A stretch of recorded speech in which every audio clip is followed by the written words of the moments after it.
Cristo, ele é uma pessoa encantadora, ele é maravilhoso.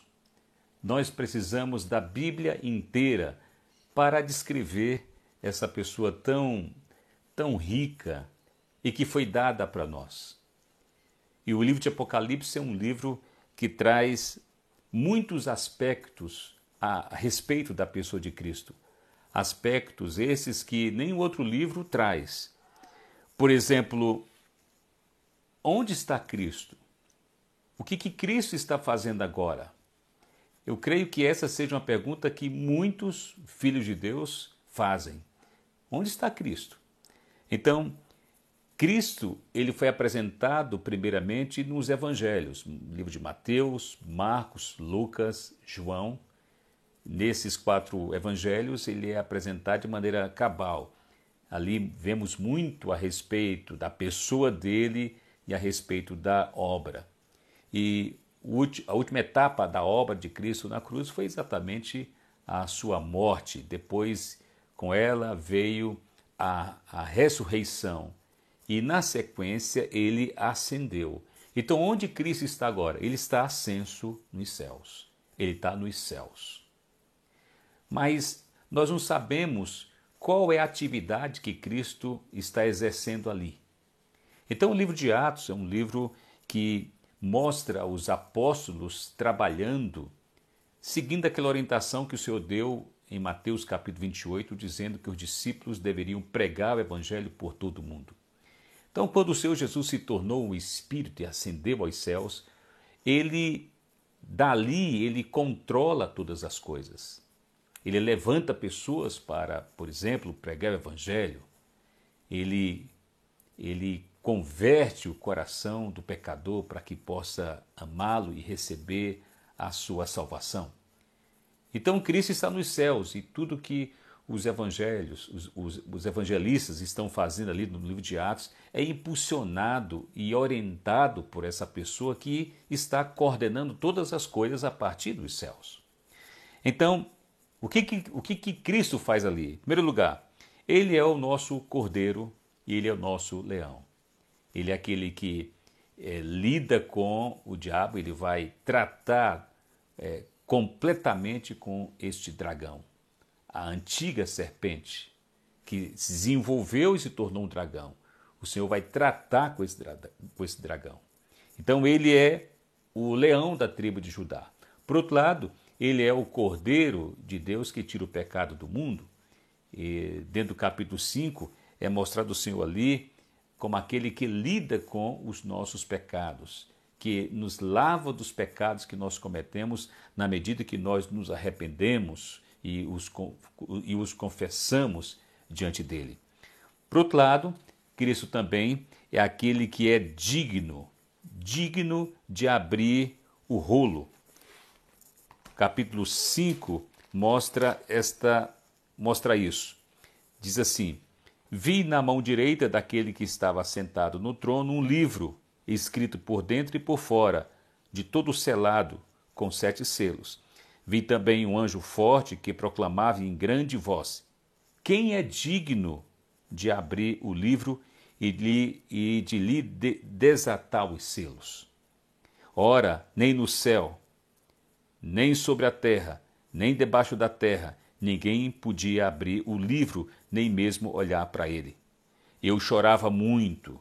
Isso é João, dizendo. Eu chorava muito porque ninguém foi achado digno de abrir o livro, nem mesmo de olhar para ele. Então veja, aqui nós temos um livro e esse livro aqui ele tem um conteúdo. E esse conteúdo é toda a economia de Deus, ou seja, é todo o plano de Deus. O plano de Deus ficaria encoberto da humanidade se não tivesse ninguém para abrir e apresentar os feitos, as coisas que aconteceriam no futuro. Não tinha ninguém. Se buscou no céu e não encontrou ninguém. Se buscou na terra e também não tinha ninguém. Então foram buscar debaixo da terra e também não tinha ninguém. Mas graças a Deus, Cristo apareceu. Ele é aquele que é digno. Há muitos hinos que são cantados, ele é digno, Mas nem todo mundo sabe por que que na Bíblia é dito que ele é digno. Ele é digno porque ele é a pessoa completa, um homem sem pecado, que efetuou uma redenção maravilhosa e que está assentado num trono nos céus. Só mesmo ele podia abrir esse livro. Os anjos não podiam, nenhum homem podia, ninguém que está debaixo da terra podia, mas Cristo pôde. Por isso que ele é digno. Então ele pega esse livro onde está toda a economia de Deus, todo o plano de Deus, e ele simplesmente tira os selos e então esse livro ele é aberto. Esse livro que é o plano completo de Deus, que é exatamente todo esse livro de Apocalipse também, só foi aberto por causa desse Cristo maravilhoso. Por isso que ele é chamado de aquele que é digno. A respeito dele é dito, ele é digno. Quando você falar, né, se dirigir ao Senhor, Senhor, tu és digno, saiba agora a razão. Ele é digno. Ele é a única pessoa que pode abrir. Ele é a única pessoa que pode tirar os selos e apresentar para a humanidade o conteúdo completo da economia de Deus ou do plano eterno de Deus.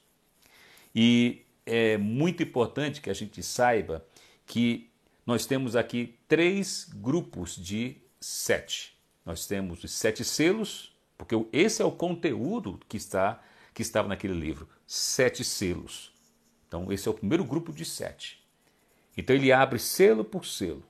Quando ele abre o 7º selo, o conteúdo do 7º selo são 7 trombetas. Então as trombetas são soadas.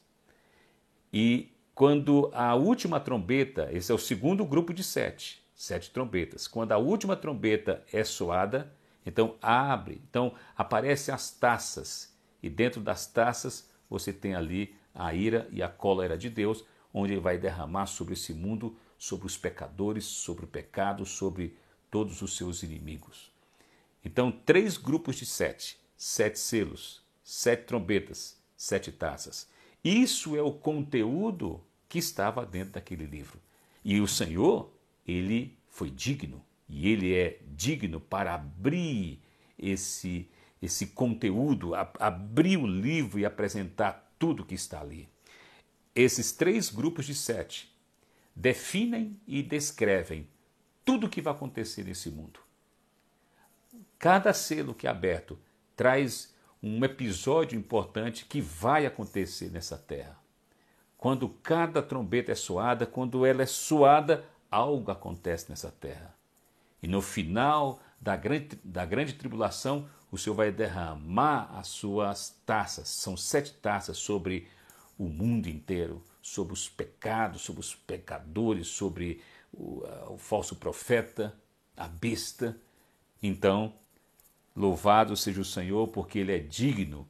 E assim, por causa da abertura desse livro, hoje nós podemos compreender o que vai acontecer com o mundo todo.